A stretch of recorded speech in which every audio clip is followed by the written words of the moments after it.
Hey guys, welcome back to Kennesaw Mountain National Battlefield Park. My name is Ranger James. I'm one of the interpretive rangers here at the park. And today we have a special video coming up. April is the month of conservation. And to kind of help me talk about that today, we have a special guest. This is Anthony Winegar.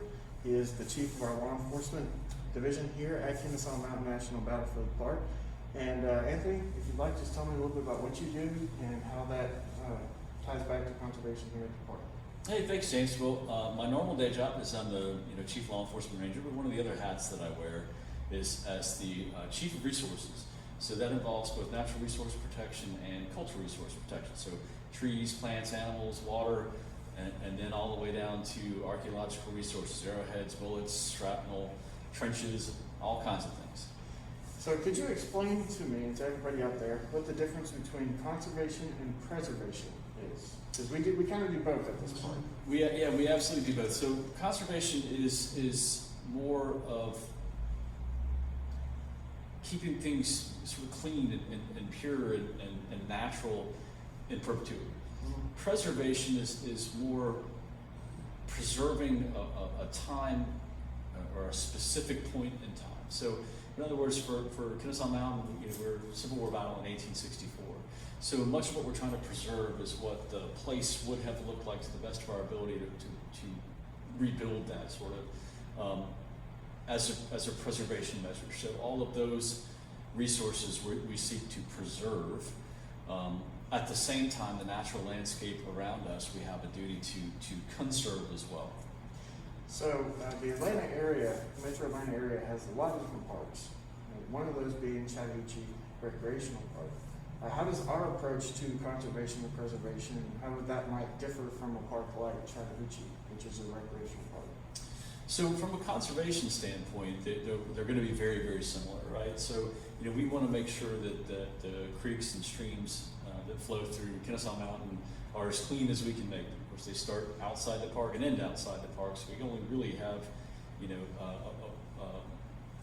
the ability to preserve or conserve a certain section of them. And everything else, we want to make sure that if there are any, let's say, tree blights or diseases, or if we want to make sure if there are any animal-based diseases or illnesses that are sweeping through our environment that we are monitoring, get a hold of, and figure out what to do about it to the best of our ability. So those are going to be kind of universal throughout the national park system. From a preservation standpoint, what separates us from a place like Chattahoochee River National Recreation Area is we are again trying to preserve a snapshot in time, whereas we are not a park. We are a park for the benefit and enjoyment of the people, but we're not a recreational area where we would be inclined to build recreational facilities or allow for certain recreational activities that aren't in line with our enabling legislation as a historical Civil War battlefield park, and also things that would be detrimental to the memorialization or the memorialized nature of what we do. So your last name, Winegar, that sounds familiar. You had a couple of ancestors that actually fought here at the Battle of Kennesaw Mountain. You want to talk about that a little bit and how that might motivate you in your job today? I did. I do like to talk about that some.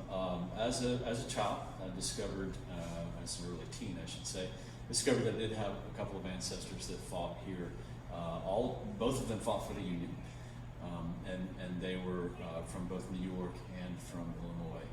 And it's been absolutely fascinating to learn a little bit more about what their roles in the battle here were, and one of them being killed here just on the front face of Big Kennesaw. And so having that sort of familial connection and being my college degree was in history, so always having been interested in those kinds of things, it's that extra little thing, if you will, that makes you want to strive for perfection even just a little bit more to the best that we can do it. And that way, selfishly, my grandchildren and great-grandchildren can come back here and see, how the family line is continued at this one special place. Like why all these different people were here, both north and south, and the cultures that lived here prior to the battle. How did we all how did they all get here, and then how did we all get here, and the fact that there's still connections all these years later is fascinating. So, any final words that you'd like to give to visitors about conservation or preservation, and any advice that you give people who maybe want to become a law enforcement ranger in the National Park Service? So let me start with the first question, and that my recommendation would be, you know, take only pictures and leave only footprints. We've all heard that adage before, but most importantly, think about your impact on other people. So we are at this place that it's the only 3,000 contiguous acres of green space left in a metropolitan city of 5 million. And so a lot of people are coming here, and all those people are coming here for a variety of different reasons. You know, some for historical, some for recreational. And there's a place for everybody. But just remember how your actions would impact the other people that are here. And then for those that might be interested in a career field with the National Park Service, you know, I would say none of us truly have the ability to specialize in one particular job, because you know, so much of park management centers around you know, law enforcement is a component of this, and it's a very important component, and it's a very challenging component.